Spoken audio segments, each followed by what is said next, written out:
Welcome to 360 Tamil. இன்னைக்கு இந்த வீடியோல இப்ப ரீசெண்டா வெளியே இருக்க ஒரு பங்களாதேஷி வெப் சீரிஸோட எக்ஸ்பிளனேஷன் பத்தி தான் பார்க்க போறோம். இது ஒரு பக்கவான கிரைம் த்ரில்லர் வெப் சீரிஸ்னு சொல்லலாம். இதோட பேரு AKA அப்படின்றது. நான் இதை அக்கான்னு சொல்றேன்.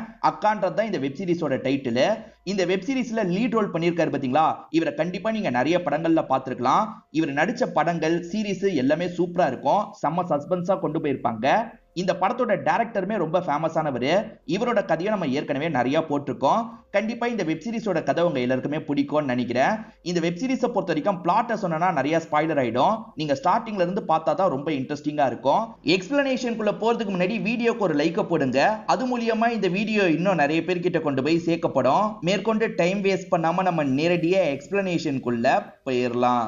படத்தோட ஸ்டார்டிங் சீனே 1996ல நடந்த விஷயத்தை காட்டுறாங்க. ஒரு ஹஸ்பண்ட் வேலையெல்லாம் முடிச்சுட்டு வீட்டுக்கு வராரு.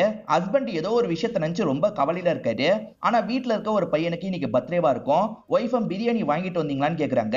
வாங்கிட்டு வந்தேன் அப்படின்ற மாதிரி பிரியாணி எல்லாம் எடுத்து தந்துட்டு இருக்காரு. இவருக்கு என்ன கஷ்டம் அப்படின்றது தெளிவா தெரியல. ஆனா அந்த கஷ்டத்தெல்லாம் காட்டிக்காம இவரும் கேக்லாம் வெட்டிட்டு இருக்காரு. இப்ப எல்லாருமே பிரியாணி சாப்பிடலாம் அப்படின்ற மாதிரி எடுத்து சாப்பிட ஆரம்பிக்கிறாங்க. பிரியாணி சாப்பிட்டு கொஞ்ச நேரத்துல எல்லாருமே வாந்திலாம் எடுக்க ஆரம்பிக்கிறாங்க. ரத்த வாந்தி எடுத்துட்டு இருக்காங்க. ஆக்சுவலா ஹஸ்பண்ட் பிரியாணி வாங்கிட்டு வந்தாரு பாத்தீங்களா, அதுல விஷத்தை கலந்துருக்காரு போல. ஒரு பையனை மட்டும் அந்த விஷம் பெருசா அஃபெக்ட் பண்ணல போல. இன்னுமே அவன் உயிரோட தான் இருக்கான். இதை பாக்குற இவருமே ஷாக் ஆகுறாரு. இதுக்கப்புறம் தான் இவர் பிரியாணி சாப்பிட போறாரு போல. இந்த பையனுக்கு ஊட்டி விடலாம் அப்படின்ற மாதிரி ஊட்டிலாம் விடுறாரு. அப்பா மத்தவங்களுக்கு என்ன ஆச்சு அப்படின்ற மாதிரிலாம் இந்த பையன் கேட்கறான். பேசாம பிரியாணியை சாப்பிடு அப்படின்ற மாதிரி இவருமே ஊட்டி விட்டுட்டு இருக்காரு. அப்பா நம்மளையும் சாவடிக்க போறாரு அப்படின்றது இந்த பையனுக்கு தெரியுது. இப்ப அப்பா இருக்காருல, நம்ம தூக்கு மாட்டி சாவலான்ற மாதிரி ஒரு ஸ்டேஜ்ல தூக்கு மாட்டி சாக ஆரம்பிக்கிறாரு. ஆனா அப்ப கூட இந்த பையன் சாவலன்றதை நமக்கு காட்டுறாங்க. அதாவது அப்பா கடைசியா பிரியாணி ஊட்டி விட்டாரு பாத்தீங்களா, அதுல இருந்து கூட இந்த பையன் தப்பிச்சிடுறான். இப்ப இறந்து போனா அப்பாவை சோகமா பார்த்துட்டு இருக்கான். அப்பாக்கு என்ன பிரச்சனை அப்படின்றதெல்லாம் பெருசா இந்த பையனுக்கு தெரியல. இவன் சோகமா பார்த்துட்டு இருக்கிறத காமிச்சு அப்படியே இந்த சீனை கட் பண்ணிடுறாங்க. இப்ப பிரசன்ட்ல நம்ம ஹீரோவை காட்டுறாங்க. நம்ம ஹீரோவோட பேரு அபுல் கலாம் ஆசாத் அப்படின்றது. இதை சேர்த்தோம்னா அக்கான்னு வரும். இதனால தான் சீரிஸ்க்கு அக்கான்னு டைட்டில் வச்சிருக்காங்க. அக்கான்னு டைட்டில் வைக்கிறதுக்கு வேற ஒரு காரணமும் இருக்கு. அது போக போக உங்களுக்கே புரிஞ்சிடும். ஆக்சுவலா இவரை பொறுத்த வரைக்கும் டெலிவரி ஜாப் தான் பண்ணிட்டு இருக்காரு. பெருசா காசெல்லாம் கிடைக்கல. இவருக்கு சிங்கர் ஆகணும்ன்ற மாதிரி ஆசை வேற இருக்கு. ஒரு சோசியல் மீடியா சைட் இருக்கு. அதுல நம்ம டேலண்ட்டை காமிச்சோம்னா காசெல்லாம் தருவாங்க. அதாவது பொதுமக்கள் காசெல்லாம் தருவாங்க. அதுல இவர் வீடியோ எல்லாம் போட்டுட்டு இருக்காரு. இவரை இப்போதைக்கு அங்கிள் தான் பாத்துக்கிறாரு அப்படின்றது நமக்கு தெரிய வருது. எப்பதான்டா 4 காசு சம்பாதிக்க போற அப்படின்ற மாதிரி அங்கிள் இவரை போட்டு திட்டிட்டு இருக்காரு. என் அங்கிள் என்னதான் திட்டுற மாதிரி பேசினாலும் என் மேல ரொம்ப பாசம் வச்சிருக்காரு அப்படின்ற மாதிரி ஹீரோவோட வாய்ஸ் ஓவர் சொல்லுது. இப்பதான் பிளாஷ்பேக்ல நடந்த விஷயத்தை நமக்கு காட்டுறாங்க. இவரோட ஃபேமிலியை சேர்ந்த எல்லாருமே இறந்து போனதுக்கு அப்புறமா கடன் கொடுத்தவங்க பிரச்சனை பண்றதுக்காக இந்த பையன் கிட்ட வருவாங்க. ஆனா மாமா தான் சப்போர்ட்டிவா இருந்திருப்பாரு. மாமா கடன் எல்லாத்தையும் அடைச்சிருக்காரு போல. அப்பத்துல இருந்து இவருக்கு மாமாவை ரொம்ப பிடிக்கும். இவரை பொறுத்த வரைக்கும் ஆப்ல சாங் எல்லாம் பாடி போடுவார்னு சொன்னோம் பாத்தீங்களா, இப்ப கிட்டார் யூஸ் பண்ணி சாங் எல்லாம் இவர் பாடிட்டு இருக்காரு. அது எல்லாத்தையும் போட்டுட்டு இருக்காரு. இவருக்கு பெருசா ஃபாலோவர்ஸ் எல்லாம் இருக்க மாட்டாங்க. யாருமே இவருக்கு காசெல்லாம் தர மாட்டாங்க. இப்ப மறுநாள் இவரும் எப்பவுமே போல டெலிவரி வேலையெல்லாம் பாக்குறாரு. இவரை பொறுத்த வரைக்கும் நிறைய ஹெல்த் இஷ்யூ இருக்கு போல. அடிக்கடி மயங்கிலாம் விழுந்துருவாரு. ஏன் எதுக்குன்றது நமக்கு கிளியரா தெரியல. நம்ம லைஃப் இப்படியே தான் போயிட்டு இருக்கு. எப்பதான் லைஃப்ல நல்லது நடக்கும் அப்படின்ற மாதிரி இவருமே யோசிச்சுட்டு இருக்காரு. இப்ப ஹீரோ இருக்காருல, ஒரு ஹோட்டல் மேனேஜரை பார்த்து பேசுறாரு. நான் வாசிக்கிறேன், உங்க சைட்ல ஏதாவது காசு தர முடிஞ்சா தாங்கன்ற மாதிரிலாம் கேட்கிறாரு. சரி போய் வாசி பாப்போன்ற மாதிரி மேனேஜர் உட்கார வச்சிருக்காரு. இப்ப இவருமே வாசிக்க ஆரம்பிக்கிறாரு. அப்படியே பாடுறாரு. ஆனா அங்க இருக்க எல்லாருமே பேசிக்கிட்டே இருக்கிறதுனால சுத்தமா இவர் பாடுறது யாருக்கும் கேட்க மாட்டேங்குது. இவருமே கொஞ்சம் பொறுமையா பேசுறீங்களா, நான் பாடுறது நல்லா இருக்கும் கேட்டு பாருங்கன்ற மாதிரிலாம் சொல்றாரு. இதை கேட்கிற கஸ்டமர்ல ஒருத்தர் பயங்கரமா டென்ஷன் ஆயிடுறாரு. நீ என்னடா சொல்றது, நாங்க பேசதான் செய்வோன்ற மாதிரி சொல்றாரு. இந்த மாதிரி பிரச்சனையா வரதுனால மேனேஜர் இருக்கார்ல, நீ ஒண்ணு இங்க இருக்க தேவையில்ல கிளம்புன்ற மாதிரிலாம் இவர் வேகமா அனுப்பி விடுறாரு. இப்ப ஹீரோவும் பாருக்கு வந்து சரக்கெல்லாம் அடிச்சிட்டு இருக்காரு. இதே பார்ல ரவின்னு ஒருத்தனை காட்டுறாங்க. இவனை பொறுத்த வரைக்கும் இந்த ஏரியால ரவுடியா இருப்பான். இங்க பயங்கரமா அதிகாரம் எல்லாம் பண்ணிட்டு இருக்கான். சர்வரை போட்டு திட்டிட்டு இருக்கான். இப்ப இந்த ரவி பண்ண ஒரு விஷயத்தை நமக்கு காட்டுறாங்க. ஒரு சின்ன பொண்ணுக்கு சாக்லேட் எல்லாம் வாங்கி தரேன்ற மாதிரி இவன் கூட்டு போயிட்டு இருக்கான். அந்த பொண்ணுமே நம்பி வராங்க. அந்த பொண்ணு கிட்ட இவன் எல்லை மீறி நடந்துடுறான். ஒரு ஸ்டேஜ்ல அந்த பொண்ணோட கதையை முடிச்சுட்டு அங்க இருந்து கிளம்பிடுறான். அதாவது சின்ன பொண்ணு கிட்ட தப்பா நடந்து சாவடிச்சிருக்கான். ஹீரோவோட பைக் சரியா ஸ்டார்ட் ஆகல போல. அப்பன்னு பார்த்து ஒரு நபர் அட்டாக் பண்றதுக்காக வரான். அவன் பைக்கை திருடுறதுக்காக தான் வந்திருப்பான். ஆயுதத்தை காட்டுறதுனால ஹீரோ கொஞ்சம் தள்ளி போயிடுறாரு. அவனும் பைக்கை ஸ்டார்ட் பண்றதுக்கு ட்ரை பண்றான். பைக் ஸ்டார்ட் ஆக மாட்டேங்குது. அதனால பேக மட்டும் எடுத்துக்கலான்ற மாதிரி பேகை எடுத்துக்கிறான். அப்பன்னு பார்த்து ஹீரோக்கு மயக்கம் வந்துருது. பொத்துனு கீழே விழுந்துடுறாரு. இதை பாக்குற இவனுக்கு இவனுக்கு இன்னும் பயம் வருது. வேகமா இந்த இடத்தை விட்டு ஓட ஆரம்பிச்சிடுறான். ஹீரோ மயங்கி விழுந்ததை பத்தி மேனேஜர் கிட்ட சொல்ல மாட்டாரு. அப்படி சொன்ன வேலையை விட்டு தூக்க வாய்ப்பு இருக்குல்ல. ஒருத்தன் திருடிட்டு போயிட்டான், மிரட்டி திருடிட்டு போயிட்டான் அப்படின்ற மாதிரி மட்டும் சொல்லிட்டாரு. இதை கேட்கிற மேனேஜர் பயங்கரமா சத்தம் போடுறாரு. அதோட மதிப்பு எவ்வளவுன்னு தெரியுமா? ஒன்னால தான் எனக்கு நிறைய லாஸ்லாம் ஏற்படுது அப்படின்ற மாதிரிலாம் திட்டிட்டு இருக்காரு. என் சம்பளத்துல வேணா புடிச்சுக்கோங்கன்ற மாதிரி இவர் சொல்லிட்டாரு. சம்பளத்துல புடிச்சா ஒரு மாசம் சம்பளத்தை பிடிக்கணும், பரவாயில்லையான்ற மாதிரி கேட்கிறாரு. ப்ளீஸ் சார், இந்த ஒரு வாட்டி மன்னிச்சிருங்கன்ற மாதிரிலாம் ஹீரோ கேட்கிறாரு. ஒரு வாட்டி தான் மன்னிப்பேன், போய் வேலையை பாருன்ற மாதிரி திட்டி அனுப்பி விடுறாரு. இவருமே இங்க சோகமா உட்கார்ந்துட்டு இருக்காரு. இந்த இடத்துல ஒருத்தருக்கு பர்த்டேவா இருக்கும். எல்லாருமே அதை செலிப்ரேட் பண்ணிட்டு இருக்காங்க. ஒரு வார்த்தைக்கு கூட நீங்க வாங்கன்ற மாதிரி கூப்பிட்டு மாட்டாங்க. இதெல்லாம் யோசிச்சு பார்த்து ஹீரோ ஃபீல் பண்ணிட்டு இருக்காரு. எல்லாருமே என்ன ஒதுக்கி தான் வைக்கிறாங்கன்ற மாதிரிலாம் யோசிக்கிறாரு. இப்ப இவருமே கவிதை மாதிரி எழுதலாம் அப்படின்ற மாதிரி ஒரு பேப்பர்ல கவிதை மாதிரி எழுதிட்டு இருக்காரு. அந்த சைடுல இருந்து ஒரு லேடி இதை கவனிக்கிறாங்க போல. இவங்க பேரு மாலினி அப்படின்றது. கவிதை நல்லா இருக்குன்ற மாதிரி சொல்லிட்டாங்க. ஐயோ, இவங்க கவிதையை பார்த்துட்டாங்களா அப்படின்ற மாதிரி இவர் மறைக்கிறாரு. இவர் கண்ணத்துல காயம் இருக்கிறத கவனிக்கிறாங்கல்ல. என்னாச்சு ஏதாச்சுன்னு கேக்குறாங்க. சீக்கிரமா டாக்டரை பாருங்க, இப்போதைக்கு ஒரு பேண்டேஜ் அதை ஒட்டுங்கன்ற மாதிரி சொல்றாங்க. இவங்க கிட்ட பேண்டேஜ் இருக்கு போல. அந்த பேண்டேஜை எடுத்து தராங்க. இப்படி பேசிட்டு இருக்கும் போது மேனேஜர் வந்துடுறாரு. என்ன விஷயம்ன்ற மாதிரி மேனேஜர் கேக்குறாரு. இவங்களுமே மேனேஜரை பார்த்து பேச ஆரம்பிச்சிடுறாங்க. ஆக்சுவலா அவங்களா வந்து பேசினாங்க பாத்தீங்களா, பேண்டேஜ் எல்லாம் வேற தந்திருப்பாங்க. அதனால இவருக்கு லைட்டா இந்த மாலினியை பிடிக்க ஆரம்பிச்சிருச்சு அப்படின்ற மாதிரி நமக்கு காட்டுறாங்க. ஒரு படத்துக்காக பாடகரை செலக்ட் பண்ண போறோம் அப்படின்ற மாதிரி விளம்பரம் வந்திருக்கும். இதை பாக்குற அங்கிள் நீ போய் ட்ரை பண்ணு அப்படின்ற மாதிரி சொல்லிட்டாரு. சரி, ட்ரை பண்ணா என்னன்ற மாதிரி இவருமே யோசிக்கிறாரு. இப்ப ட்ரை பண்றதுக்காக அந்த இடத்துக்கு வந்துடுறாரு. இவர மாதிரியே நிறைய பேர் வெயிட் பண்ணிட்டு இருக்காங்க. இவருக்கு அர்ஜென்ட்டா பாத்ரூம் வருது. பாத்ரூம் போயிட்டு வரலாம்னு எந்திரிக்கிறாரு. அப்பதான் பின்னாடி இருக்க நபர் இருக்கார்ல, பிரதர் பேண்ட் கிழிஞ்சிருக்கு அப்படின்ற மாதிரி சொல்லிட்டாரு. இவருமே மறைச்சுக்கிட்டே இங்க இருந்து கிளம்புறாரு. சீக்கிரமா போய் தச்சுட்டு வந்துடலாம்னு நினைக்கிறாரு. கொஞ்சம் பக்கத்துல தான் இவரோட வீடு இருக்கும். இவருமே அந்த இடத்துல தைக்கிறதுக்கான வேலையெல்லாம் பார்த்துட்டு இருக்காரு. டைம் வேற ஆகுது, சீக்கிரமா திரும்பி போனோன்ற மாதிரி இவர் வேக வேகமா வந்துட்டு இருக்காரு. அப்படி படிக்கட்டுல ஏறி வந்துட்டு இருக்கும் போது ரெண்டு பேர் பேசிக்கிறத கவனிக்கிறாரு. இது எல்லாம் சும்மா ஐவாஷுக்காக தான் நடந்துட்டு இருக்கு. ஏற்கனவே பாட வேண்டியவங்களை செலக்ட் பண்ணியாச்சு அப்படின்ற மாதிரிலாம் பேசிக்கிறாங்க. இவர் பாக்குறத பார்த்தனா அவங்க பேசுறத நிறுத்திடுறாங்க. என்ன செலக்ஷனுக்கு வந்திருக்கீங்களா, உள்ள போங்கன்ற மாதிரிலாம் அனுப்பி வைக்கிறாங்க. இப்போ உள்ள உட்காந்துட்டு இருக்க எல்லாருமே இவரோட கண்ணுக்கு கழுத மாதிரி தெரியுறாங்க. அதாவது இவங்களுக்கு வாய்ப்பு கிடைக்க போறது இல்ல, இருந்தாலும் சும்மா உட்காந்துட்டு இருக்காங்கல்ல, அதனால தான் இப்படி தோணுது. நம்ம எதுக்கு உட்காரணும், கிளம்பலாம் அப்படின்ற மாதிரி கிளம்புறாரு. இப்ப கவலையா இவரும் பார்ல சரக்கச்சிட்டு இருக்காரு.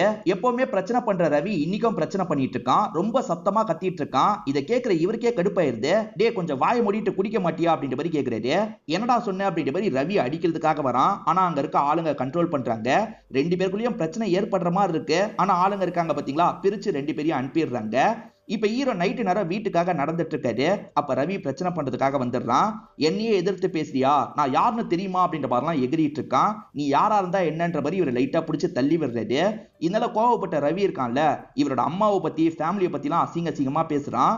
ஒரு ஸ்டேஜ்ல ஹீரோ பயங்கரமா ட்ரிகர் ஆயிடுறாரு. இப்ப ஹீரோவும் ஒரு கல் எடுத்து இவனோட மண்டிலேயே அடி அடின்னு அடிக்கிறாரு. அவன் சாவுற வரைக்கும் இவர் அடிச்சுக்கிட்டே இருக்காரு. அதுக்கப்புறம் தான் சுய நினைவுக்கு வராரு. ஐயோ, அவசரப்பட்டு அடிச்சே சாவடிச்சிட்டுமே அப்படின்ற மாதிரிலாம் பயப்படுறாரு. இதுக்கப்புறம் இங்க இருக்க கூடாது, ஓடிடணும் அப்படின்ற மாதிரி வேக வேகமா வீட்டுக்கு ஓடி வந்துடுறாரு. நமக்கு ஏதாவது பிரச்சனை வருமான்ற மாதிரி இவர் பயந்துட்டு இருக்காரு. மறுநாள் லீவுன்றதுனால இவர் ரூம்குள்ளேயே இருக்காரு. மாமா அடிக்கடி கதவெல்லாம் தட்டுறாரு. என்னவா இருக்கும்ன்ற மாதிரி இவர் யோசிக்கிறாரு. இப்ப பொறுமையா வெளியே வராரு. மாமா உட்காந்து டிவி தான் பார்த்துட்டு இருக்காரு. மாமா கிட்ட விஷயத்த சொல்லலாம்னு ஆரம்பிக்கிறாரு. அதுக்குள்ள நியூஸை கவனிக்க ஆரம்பிச்சிடுறாரு. நியூஸ்ல அவன் இறந்து போனதை பத்தி தான் சொல்லிட்டு இருக்காங்க. அவன் இறந்து போனதுக்கு நிறைய மக்கள் சந்தோஷப்படுறாங்க. ஏன்னா அவனால நிறைய பேர் பாதிக்கப்பட்டிருப்பாங்க. அந்த ரவி எங்களுக்கு எவ்வளவு தொல்லை கொடுத்திருக்கான் தெரியுமா, இதுக்கப்புறம் அவனால எந்த தொல்லையும் நடக்காது, அவனை சாவடிச்சவனுக்கு தான் நன்றி சொல்லணும் அப்படின்ற மாதிரிலாம் பேசிட்டு இருக்காங்க.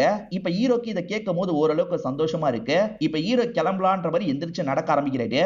அப்பதான் நியூஸ்ல வேற ஒரு விஷயத்த சொல்லிட்டாங்க. பல வருஷத்துக்கு முன்னாடி இதே மாதிரி கொலைகள் நடந்திருக்கு. அக்கான்ற ஒரு நபர் தான் பண்ணாரு. அந்த அக்கா திடீர்னு காணாம போயிட்டாரு, திரும்பி வந்திருக்காரு போல அப்படின்ற மாதிரி சொல்லிட்டு இருக்காங்க. என்ன இந்த மாதிரிலாம் சொல்லிட்டு இருக்காங்க, யார் அந்த அக்கான்ற மாதிரி இவர் யோசிக்கிறாரு. இங்கதான் ஃபர்ஸ்ட் எபிசோட் முடியுது. அந்த அக்காவை பத்தி ஒருத்தர் பேசுறாரு. இவர் என்னதான் சொல்றாரு கேட்போன்ற மாதிரி இவருமே அந்த வீடியோவை கேட்க ஆரம்பிக்கிறாரு. 25 வருஷத்துக்கு முன்னாடி அக்கான்ற ஒரு நபர் கொலை பண்ணிருப்பாரு. அதாவது அவருக்கு அக்கான்ற மாதிரி இவங்க தான் பேர் கொடுத்திருப்பாங்க.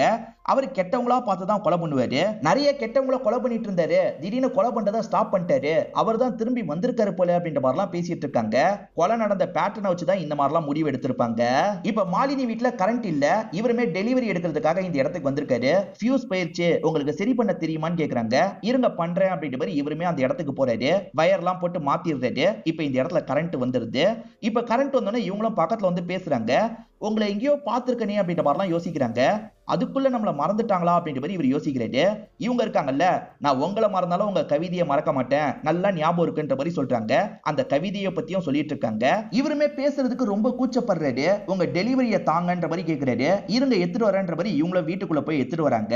அதாவது சாரியை தான் இவங்க டெலிவரிக்காக தராங்க போல. இவரை பொறுத்த வரைக்கும் ஃபுட் டெலிவரி பாயா இருக்க மாட்டாரு, எல்லா பொருளையும் டெலிவரி பண்ற நபரா தான் இருப்பாரு. இவங்க நல்லா பேசுறாங்கல்ல, அதனால ஹீரோவோ நான் ஒரு காம்படிஷனுக்கு போறேன், எனக்காக பிரேயர் பண்ணிக்கிறீங்களா அப்படின்ற மாதிரி கேட்கிறாரு. கண்டிப்பா பண்ணிக்கிறேன்ற மாதிரி இவங்க ஏத்துக்கிறாங்க. இவரை இந்த இடத்தை விட்டு கிளம்பிடுறாரு. சிங்கர்ஸை செலக்ட் பண்ற மாதிரி ப்ரோக்ராம் இருக்கும் பாத்தீங்களா, அதுல தான் இவருக்கான வாய்ப்பு கிடைச்சிருக்கும். இவருமே பெர்ஃபார்ம் பண்றதுக்காக வந்துடுறாரு. வந்தவர் நேரா ஜட்ஜஸை பார்த்து பேசுறதுக்காக வராரு. கிட்டார் மூலியமா தான் நான் பாடுவேன், கிட்டாரை வெளியே வாங்கி வச்சிட்டாங்க, என்ன பண்றதுன்னு கேக்குறாரு. இல்லப்பா, பாடுறதை வச்சு மட்டும் தான் நாங்க செலக்ட் பண்ணுவோம், மியூசிக்லாம் நீ பண்ண தேவையில்ல, நீ பாட மட்டும் செய்யு, அது போதும்ன்ற மாதிரி சொல்றாங்க. இப்ப இவருமே அந்த இடத்துக்கு வந்து பாட ஆரம்பிக்கிறாரு. ஆனா இவர் பாடுறது ஒருத்தருக்கு பிடிக்கல போல. அவர் பயங்கரமா கோவப்படுறாரு. என்ன நீ பாட்டு பாடுற, ஒழுங்கா பாடு அப்படின்ற மாதிரி ராகத்தெல்லாம் அவர் பாடி காமிக்கிறாரு. சரி அதே மாதிரி பாடுறன்ற மாதிரி ஹீரோ ட்ரை பண்றாரு. இப்பயும் அந்த நபர் டென்ஷன் ஆயிடுறாரு. அப்படி இல்ல இப்படின்ற மாதிரி சொல்லிட்டாரு. ஹீரோ திரும்ப திரும்ப ட்ரை பண்ணிட்டு இருக்காரு. ஒரு ஸ்டேஜ்ல சொல்லி கொடுத்துட்டு இருக்க ஜட்ஜ் பயங்கரமா டென்ஷன் ஆயிடுறாரு. இந்த மாதிரி ஆளுங்களெல்லாம் கூட்டு வந்து நம்ம தாலியா அறுக்குறாங்க அப்படின்ற மாதிரி ஸ்மோக் பண்றதுக்காக வெளியே போயிடுறாரு. இது எல்லாமே ரெக்கார்டட் ஷோவா தான் இருக்கும். அப்ப இதெல்லாம் டிவில வருமா, அப்படி டிவில வந்தா எல்லாருமே நம்மளை கிண்டல் பண்ணுவாங்களே அப்படின்ற மாதிரிலாம் ஹீரோ இந்த இடத்துல ஃபீல் பண்ணிட்டு இருக்காரு. தம்பி அடுத்த வாட்டி ட்ரை பண்ணு அப்படின்ற மாதிரி அனுப்பி வச்சிடுறாங்க. அப்ப நம்மளுக்கு அதுல டேலண்டே இல்ல போலன்ற மாதிரி இவர் ஃபீல் பண்ணிட்டாரு. வீட்டுக்கு வந்து இவர் இருக்கார்ல, இதுக்கப்புறம் எதுக்கு நமக்கு கிட்டார் அப்படின்ற மாதிரி அந்த கிட்டாரை அடிச்சு உடைச்சிட்டு இருக்காரு. அதே மாதிரி சரக்கெல்லாம் அடிச்சு இந்த இடத்துல கீழே விழுந்து அழுதுட்டு இருக்காரு. மாமாவும் சவுண்ட் கேட்டு இந்த இடத்துக்கு வராரு. உனக்கு என்ன ஆச்சு ஏதாச்சுன்ற மாதிரி கேட்கிறாரு. இவர் நடந்த விஷயத்தெல்லாம் சொல்றாரு. சரி விடுடா பாத்துக்கலாம் அப்படின்ற மாதிரி மாமா சமாதானம் சொல்லிட்டு இருக்காரு. இப்ப ஹீரோவும் ஒரு நபரை பாக்குறதுக்காக வந்திருக்காரு. இவர் யாருன்னு பாத்தீங்கன்னா இவரோட அப்பாவோட ஃப்ரெண்டா இருப்பாரு. அடிக்கடி வீட்டுக்குலாம் வருவாரு. ரெண்டு பேருமே கொலிக்கா வேலைலாம் பார்த்திருப்பாங்க. ஆக்சுவலா இவர் ஒரு பிசினஸ் பண்ண போறேன், காசு வேணும், ஏற்பாடு பண்ணி தானே ஹீரோவோட அப்பா கிட்ட கேட்டிருப்பாரு. இவருக்காக தான் ஹீரோவோட அப்பா இருக்காருல, நிறைய காசெல்லாம் ஏற்பாடு பண்ணி தந்திருப்பாரு. காசை வாங்கின இந்த நபர் இருக்கார்ல, நீ எனக்கு எப்ப காசு தந்த, நீ காசே தரலன்ற மாதிரிலாம் இவரோட அப்பாவை ஏமாத்தி இருப்பாரு. அதனால தான் அப்பா கடைசியில சாவர நிலைமை வந்திருக்கும். இப்ப ஹீரோ இருக்கார்ல, என் நிலைமை ரொம்ப மோசமா இருக்கு, நீங்க வாங்கின காசு இன்னைக்கு மதிப்புக்கு 20 லட்சம் ரூபாய்க்கு மேல இருக்கும், எனக்கு அந்த காசை தந்தீங்கன்னா நல்லா இருக்கும்ன்ற மாதிரிலாம் கேட்கிறாரு. இப்பயும் சொல்றேன், உன் அப்பா கிட்ட இருந்து நான் காசே வாங்கலன்ற மாதிரி சொல்லிட்டாரு. இப்ப ஹீரோவும் ஒரு விஷயத்த சொல்றாரு. சின்ன வயசுல நீங்க என்னோட வீட்டுக்கு வரும்போதெல்லாம் உங்களை பார்க்கும் போதே கெட்டவர் மாதிரி தான் தோணும், இவர் பேட் அங்கிள் அப்பா கிட்ட சொல்லுவேன், அப்பெல்லாம் சொல்லக்கூடாதுன்ற மாதிரி அப்பா சொன்னாரு. ஆனா இப்ப சொல்றேன், கண்டிப்பா நீங்க கெட்டவர் தான் அப்படின்ற மாதிரி சொல்லிட்டாரு. இதை கேட்கிற அந்த நபர் கோவப்படுறாரு. என்னடா சொன்ன அப்படின்ற மாதிரிலாம் பேச வராரு. அதுக்குள்ள ஹீரோ இருக்கார்ல, மறைச்சு வச்சிருக்க கன்னை வச்சு இவரை ஷூட் பண்றாரு. கொடூரமா இவரோட கதையை இந்த இடத்துல முடிச்சிடுறாரு. இது எல்லாம் ஹீரோ யோசிச்சு தான் பார்த்திருப்பாரு. நிஜத்துல அந்த மாதிரி பண்ணாம இவர் உட்காந்துட்டு தான் இருக்காரு. இன்னும் என்னடா போகாம இருக்க போன்ற மாதிரி இவர் சொல்லிட்டாரு. கொஞ்ச நேரத்துல இவரோட ஆளுங்க வந்து ஹீரோவை இழுத்துட்டு போயிடுறாங்க. இப்ப ஹீரோ வந்துட்டு இருக்க வழியில ஒரு பெரியவரோட தலையில இருந்து ரத்தம் ஊத்திட்டு இருக்கு. ஹீரோவும் என்னாச்சு ஏதாச்சுன்னு விசாரிக்கிறாரு. கார்ல வந்தவன் இந்த பெரியவரை இடிச்சிட்டான், அதனால தான் ரத்தம் ஊத்துதுன்ற மாதிரி பொதுமக்கள் சொல்றாங்க. பொதுமக்கள் அவனோட சட்டையை பிடிச்சி லைட்டா அடிச்சுட்டு தான் இருக்காங்க. கொஞ்ச நேரத்துக்கு முன்னாடி நடந்த விஷயம் ஹீரோவோட மைண்டுக்குள்ள ஓடிட்டு இருக்கு. அந்த கோவத்தெல்லாம் இவன் மேல காட்டிடலாம் அப்படின்ற மாதிரி ஹெல்மெட்டை கலட்டி இவன் மண்டையிலேயே அடி அடின்னு அடிக்கிறாரு. இவன் வேணான்ற மாதிரி சொல்லிட்டு இருக்கான். இவர் பயங்கரமா அடிச்சுட்டு அந்த இடத்தை விட்டு கிளம்பி போறாரு.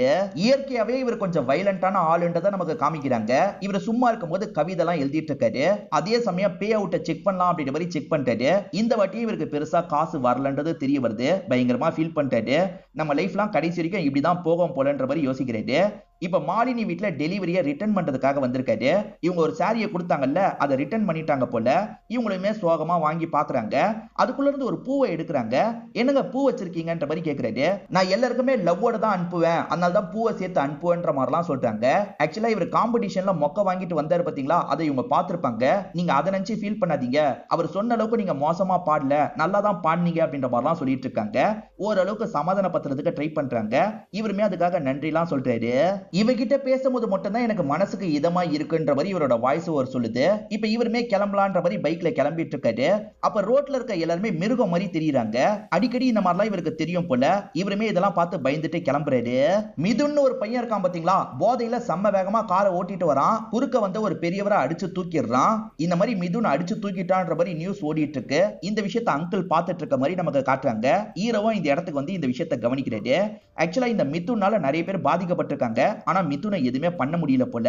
இத பத்திலாம் நியூஸ்ல சொல்லிட்டு இருக்காங்க. ஹீரோ இதை கவனிச்சிட்டு இருக்காரு. அதே சமயம் அக்கா தான் இவனை பழி வாங்கணும் அப்படின்ற மாதிரி நிறைய கமெண்ட்லாம் வருது. இப்ப அந்த யூடியூப்ல இருக்க கமெண்ட் எல்லாம் இவர் படிச்சு பாக்குறாரு. ஏற்கனவே ஒரு கொலை பண்ணி நமக்கு பிரச்சனை வரல, இவனை நம்ம கொலை பண்ணா என்னன்ற மாதிரிலாம் இவர் யோசிக்க ஆரம்பிக்கிறாரு. அப்பதான் மேனேஜரா மீட்டிங் இருக்கு வாங்கன்ற மாதிரி ரூம்குள்ள கூட்டு வந்துடுறாரு.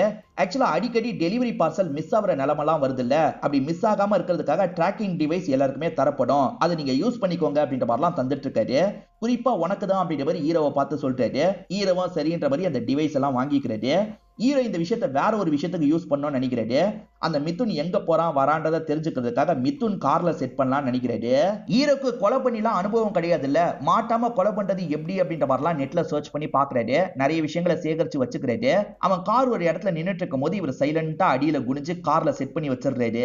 எந்த ஆயுதத்தை வச்சு எப்படி சாவடிக்கிறது அப்படின்ற மாதிரிலாம் வீட்டுல பிராக்டிஸ் எடுத்து பார்த்துட்டு இருக்காரு. சரி இந்த ஆயுதத்தெல்லாம் எடுத்துக்கலாம் அப்படின்ற மாதிரி ஒரு 4-5 ஆயுதத்தை எடுத்து வச்சுக்கிறாரு. இப்ப அந்த மிதுனை நமக்கு காட்டுறாங்க. 2 ஃப்ரெண்ட்ஸுங்க கூட கார்ல வச்சு ட்ரக் எல்லாம் எடுத்துட்டு இருக்க மாதிரி நமக்கு காட்டுறாங்க. இப்ப ட்ரக் எடுத்துட்டு இருக்கும் போது இவனுக்கு பாத்ரூம் வருது போல, நான் பாத்ரூம் மட்டும் போயிட்டு வந்துடுறேன் அப்படின்ற மாதிரி இறங்கி இவனும் நடந்து வந்துட்டு இருக்கான்.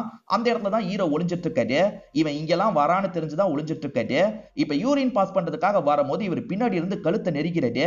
இவனை மயக்கி விழ வச்சிடுறாரு. இவர் கழுத்தை நெரிச்சே சாவடிச்சிருக்கலாம், ஆனா இவர் கொடூரமா சாவடிக்கணும்னு நினைக்கிறாரு. இப்ப கத்திய வச்சு இவன் நெஞ்சிலேயே குத்துறாரு. திரும்பி முழிச்சவன் வலியால பயங்கரமா துடிச்சிட்டு இருக்கான். எதுக்காக இந்த மாதிரி கொடூரமா சாவடிக்கிறாருன்னு பாத்தீங்கன்னா அப்பதான் அக்கா சாவடிச்சதா எல்லாருக்கும் தெரியும்ன்றதுக்காக தான் இப்படி பண்றாரு. இப்ப இங்க இருந்து ஓடிடுறாரு. கரெக்டா தான் இந்த விஷயத்தை பண்ணிருக்கோம், எந்த பிரச்சனையும் இல்லன்ற மாதிரி இவருமே கத்தி எல்லாம் கிளீன் பண்ணிட்டு இருக்காரு. எல்லாத்தையும் எடுத்த இடத்துல பத்திரமா வச்சிடுறாரு. இப்பதான் ஹீரோ பண்ண ஒரு தப்ப நமக்கு காட்டுறாங்க. டிராக்கிங் டிவைஸை செட் பண்ணாரு பாத்தீங்களா, அது எடுக்காம வந்திருப்பாரு. இங்கதான் செகண்ட் எபிசோட முடிக்கிறாங்க. இப்ப காலையில சமயம் வெளிய இருந்து சவுண்ட் கேக்குது. இப்ப இவர் ரூம்க்கும் போலீஸுங்க எல்லாம் வராங்க. இவரை லாக் பண்ண மாதிரி வெளியே இழுத்துட்டு வந்துட்டு இருக்காங்க. வெளியே பார்த்தா மாமாவை ஏற்கனவே போலீஸுங்க பயங்கரமா அடிச்சிருக்காங்க. ரத்தம்லாம் ஊத்துதுன்னு தெரிய வருது. போலீஸுங்க எப்படி கண்டுபிடிச்சாங்கன்னு யோசிக்கிறாரு. இப்ப போலீஸ் இன்ஸ்பெக்டர் இருக்காரு பாத்தீங்களா, நீ தானே இந்த விஷயத்த பண்ணன்னு கேக்குறாரு. நான்லாம் பண்ணன்ற மாதிரி இவரும் நடிச்சிட்டு இருக்காரு. பொய் சொல்லாத, 2 பேருமே சேர்ந்து தானே பண்ணீங்கன்ற மாதிரிலாம் இவர் கேட்டுட்டு இருக்காரு. இதை நீ எடுத்திருக்கணும், எடுக்காம தப்பு பண்ணிட்டேன்ற மாதிரி அடிச்சிட்டு இருக்காரு. டிராக்கிங் டிவைஸை எடுக்காம தான் மாட்டிக்கிட்டோம் அப்படின்றது இவருக்கு புரியுது. ஆமா, நான் தான் அந்த மிதுனை கொலை பண்ணேன், நான் தான் இந்த விஷயத்த பண்ணேன், என் மாமாக்கும் இதுக்கும் சம்பந்தம் கிடையாது, என் மாமா விட்டுருங்கன்ற மாதிரிலாம் கேட்கிறாரு. இல்ல, உன் மாமா தானே உன்னை வளர்த்தாரு, உன்னை ஒழுங்கா வளர்த்திருக்கணும்ல, அதனால உன் மாமா மேலேயும் தப்பு இருக்குன்ற மாதிரி அந்த இன்ஸ்பெக்டர் சொல்றாரு. உன் முன்னாடியே முதல்ல அவர் கதையை முடிக்கிறன்ற மாதிரி அவரை நோக்கி ஷூட் பண்றாரு. இது எல்லாமே இவருக்கு வந்த கனவா இருக்கும். இவருமே கத்திக்கிட்டே கண்முழிக்கிறாரு. மாமாவும் என்ன ஆச்சுன்னு கேட்கிறாரு. ஒன்னும் இல்லன்ற மாதிரி இவர் மாமா கிட்ட சமாளிச்சிடுறாரு. அந்த டிராக்கிங் டிவைஸை எப்படியாவது எடுக்கணும், நம்ம நேத்து நைட்டே எடுத்துக்கணும், தப்பு பண்ணிட்டோம் அப்படின்ற மாதிரிலாம் யோசிக்கிறாரு. இப்ப போலீஸ் கண்ட்ரோலுக்கு அந்த கார் போயிருச்சுன்ற மாதிரி நமக்கு காட்டுறாங்க. போலீஸ் ஸ்டேஷனுக்கு பக்கத்துல பசங்க விளையாடிட்டு இருக்காங்க. இவருமே போலீஸ் ஸ்டேஷன்ல டெலிவரி கொடுக்குற மாதிரி வந்திருக்காரு. இன்ஸ்பெக்டருக்கு டெலிவரி வந்திருக்குன்னு சொல்லிட்டாரு. நாங்க தந்துடுறோம் தான்ற மாதிரி வெளிய இருக்க ஆளுங்க கேக்குறாங்க. இல்ல நான் தந்து சைன்லாம் வாங்கணும்ன்ற மாதிரி சொல்லிட்டாரு. அப்படியா, இந்த இடத்துல வெயிட் பண்ணு, இன்ஸ்பெக்டர் வந்துருவாருன்ற மாதிரிலாம் சொல்றாங்க. செக் பண்ணி தான் இவரை உள்ள அனுப்பி விடுறாங்க. இப்ப இவர் இருக்கார்ல, எப்படியாவது அந்த கார் கிட்ட போய் எடுக்கணும்னு நினைக்கிறாரு. இப்ப சைலண்டா அந்த கார் கிட்ட வந்துடுறாரு. குனிஞ்சு எடுக்கிறதுக்கு ட்ரை பண்ணிட்டு இருக்காரு. அப்பன்னு பார்த்து போலீஸுங்க இந்த இடத்துக்கு வந்துடுறாங்க. இங்க என்ன பண்ணிட்டு இருக்கான்ற மாதிரி கேக்குறாங்க. ஸ்மோக் பண்றதுக்காக வந்தேன்னு சொல்றாரு. ஸ்மோக்லாம் பண்ணக்கூடாது போன்ற மாதிரி சொல்றாங்க. இப்பதான் ஒரு பால் வந்து இந்த இடத்துல விழுது. வெளியே பசங்க கிரிக்கெட் விளையாடிட்டு இருக்காங்கல்ல, அதனால தான் பால் வந்து விழுந்திருக்கு. இந்த பால் அந்த சைடுல தூக்கி போடலான்ற மாதிரி வேணும்ட்டே காரு கடியில தூக்கி போட்டுறாரு. வெளிய இருந்து பையனுமே எடுத்து தாங்கன்ற மாதிரி கேக்குறான். இருப்பா எடுத்து தரேன் அப்படின்ற மாதிரி இவருமே எடுக்கிறதுக்காக அந்த இடத்துக்கு வந்துடுறாரு. இப்ப தைரியமா குனிஞ்சு எடுக்கலான்ற மாதிரி எடுத்துட்டு இருக்காரு. ஏன்னா யாராவது வந்தா கூட பால் எடுக்கிறதுக்காக தான் வந்தேன்னு சமாளிக்கலாம்ல, அதனால தான் இவருமே ரிலாக்ஸா எடுத்துடுறாரு. உண்மையிலே இன்ஸ்பெக்டருக்கு எந்த ஒரு டெலிவரியும் வந்திருக்காது. இவரா தான் ஒரு டெலிவரியை கொண்டு வந்திருப்பாரு. இப்ப இன்ஸ்பெக்டர் வந்துடுறாரு. இவர் கனவுல வந்தாரு பாத்தீங்களா, அவர் தான் இன்ஸ்பெக்டரா இருப்பாரு. இந்த கேரக்டரை நான் இன்ஸ்பெக்டர்னே சொல்றேன். இப்ப இன்ஸ்பெக்டரும் யார்கிட்ட இருந்து வந்திருக்குன்னு கேக்குறாரு. அனுப்புனவங்க சைடுல எந்த ஒரு டீடைலும் கொடுக்கலன்ற மாதிரிலாம் சொல்லிட்டாரு. சரின்ற மாதிரி இவரும் கையெழுத்து போட்டு வாங்கிடுறாரு. இன்ஸ்பெக்டருக்கு ஒரு வைஃப் இருப்பாங்க, பேரு ஸ்னேகா அப்படின்றது. இப்ப அவங்களுக்கு கால் பண்ணி நீ தான் அனுப்பி வச்சியான்னு கேக்குறாரு. இல்லங்க நான்லாம் அனுப்பலன்ற மாதிரி சொல்றாங்க. அப்ப யார் அனுப்பியிருப்பா அப்படின்ற மாதிரி இவருமே யோசிக்கிறாரு. மிதுன் இறந்து போயிருக்கான்ல, இதை நினைச்சு மக்கள் எல்லாருமே சந்தோஷப்படுறாங்க. மிதுன் கொடூரமா இறந்து போயிருப்பான், கண்டிப்பா அக்கா தான் திரும்பி வந்திருக்காங்க, அக்கா தான் இந்த கொலையெல்லாம் பண்ணிட்டு இருக்காங்க அப்படின்ற மாதிரி மக்கள் சந்தோஷமா பேட்டி மாதிரிலாம் தந்துட்டு இருக்காங்க. அப்படியே கட் பண்ணி நமக்கு ஸ்னேகாவை காட்டுறாங்க. இன்ஸ்பெக்டரோட வைஃபை இவங்க இருப்பாங்க. ஆக்சுவலா இவங்களை பொறுத்த வரைக்கும் பேபிஸ்க்கான ப்ராடக்ட்லாம் ரெடி பண்ற கம்பெனில முக்கியமான பொறுப்புல இருக்காங்க. இவரோட கொலீக் வீட்ல ஒரு ஃபங்க்ஷனா இருக்கும், அதனால தான் இவங்களை வர சொல்லியிருப்பாரு. இந்த சாரியில நீ ரொம்ப அழகா இருக்கன்ற மாதிரி ரொமான்ஸ் பண்றதுக்கு ட்ரை பண்ணிட்டாரு. ரொமான்ஸ் பண்றதுக்குலாம் நேரம் இல்ல, டைம் ஆயிடுச்சு, வாங்க போலான்ற மாதிரி இவங்களுமே கூட்டு போறாங்க. இப்ப இவருமே ஃபங்க்ஷனுக்கு வந்து எல்லார்கிட்டயும் பேசிட்டு இருக்காரு. அங்க இவரோட மென்டாரை பார்த்து பேசுறாரு. அவரை பொறுத்த வரைக்கும் போலீஸ்ல இருந்து ரிட்டையர் ஆயிட்டாரு போல. அவருமே இந்த ஃபங்க்ஷனுக்கு வந்திருக்காரு. எப்படி இருக்கீங்க அப்படின்ற மாதிரிலாம் ரெண்டு பேர்கிட்டயும் பேசிட்டு இருக்காரு. இப்ப ரீசெண்டா அக்கான்னு ஒருத்தன் திரும்பி வந்துட்டதா சொல்றாங்களே, நீ என்ன நினைக்கிறேன்னு மென்டார் கேக்குறாரு. எனக்கு அப்படி தோணலன்ற மாதிரி இந்த இன்ஸ்பெக்டர் சொல்லிட்டாரு. இப்ப ஹீரோ இருக்காருல, மாலினி வீட்டு வாசல்ல தான் வெயிட் பண்ணிட்டு இருக்காரு. மாலினி கொஞ்சம் லேட்டா தான் வராங்க. என்ன ரொம்ப நேரம் வெயிட் பண்றீங்களான்ற மாதிரி கேக்குறாங்க. சாச்சா இப்பதான் வந்தன்ற மாதிரி இவர் சொல்லிட்டாரு. மாலினியும் மலையில நனையாம உள்ள வாங்கன்ற மாதிரி கொஞ்சம் தள்ளி கூட்டு வந்துடுறாங்க. இந்த மழை டைம்ல டீ குடிச்சா சூப்பரா இருக்கும், உங்களுக்கு டீ போட்டு எடுத்துட்டு வரவான்னு கேக்குறாங்க. இவரும் சரின்ற மாதிரி ஏத்துக்கிறாரு. உள்ள வந்து இவங்க டீ எல்லாம் ரெடி பண்ணிட்டு இருக்காங்க. யாருக்கு டீ ரெடி பண்றன்னு அம்மா கேக்குறாங்க. டெலிவரி பாய்க்குன்னு இவங்க சொல்றாங்க. டெலிவரி பாய்க்குலாம் எதுக்கு டீன்ற மாதிரி அம்மா கேட்டுட்டு இருக்காங்க. அதெல்லாம் பெருசா கண்டுக்காம இவங்களுமே வெளியே வந்துடுறாங்க. இப்ப இவரு கூட பேசிக்கிட்டே டீயை குடிச்சிட்டு இருக்காங்க. அன்னைக்கு இவர் எழுதின கவிதையை பார்த்தாங்கல்ல, அந்த கவிதை ரொம்ப நல்லா இருந்தது, எனக்காக ஒரு கவிதை சொல்லுங்களேன் அப்படின்ற மாதிரிலாம் கேக்குறாங்க. அதெல்லாம் ரொம்ப யோசிச்சாதான் வரும்ன்ற மாதிரி சொல்லிட்டாரு. பரவாயில்ல யோசிச்சே சொல்லுங்கன்ற மாதிரிலாம் கேக்குறாங்க. இவனுமே கொஞ்ச நேரம் யோசிக்கிறாரு. இவங்களுக்காக ஒரு அழகான கவிதையை சொல்றாரு. சூப்பரா இருக்குன்ற மாதிரிலாம் இவங்க பாராட்டிட்டு இருக்காங்க. இப்ப ஹீரோ உடம்புக்குள்ள இருந்து ஹீரோ மாதிரியே ஒரு கேரக்டர் வெளியே வருது. இவங்க கூட ரொமான்ஸ் எல்லாம் பண்ணுது. இந்த மாதிரிலாம் நடந்தா நல்லா இருக்கும்னு ஹீரோ தான் யோசிச்சு பாக்குறாரு. இப்ப மக்கள் எல்லாருமே அக்கா நீ பண்ணிட்டு இருக்கிறத ரெகுலரா பண்ணிட்டு, உனக்கு பினான்சியல் ஹெல்ப் வேணும்னா நாங்க பண்றோன்ற மாதிரி நிறைய பேர் போஸ்ட் எல்லாம் போடுறாங்க. அப்ப இவங்க கிட்ட இருந்து காசெல்லாம் கூட வாங்கலாம் போலியே அப்படின்ற மாதிரி இவருமே யோசிக்க ஆரம்பிக்கிறாரு. இவர் அக்காவா செயல் பண்ணணும்ன்ற மாதிரி முடிவு எடுத்துறாரு. அதுக்கு உடம்ப நல்லா ஏத்தணும்ன்ற மாதிரி எக்ஸசைஸ்லாம் பயங்கரமா பண்றாரு. இதுக்கப்புறம் இந்த குடியெல்லாம் வெட்டணும் அப்படின்ற மாதிரி குடியெல்லாம் வெட்டுறாரு. இவர் நிறைய சிம் வாங்கணும்ன்ற மாதிரி முடிவு பண்றாரு.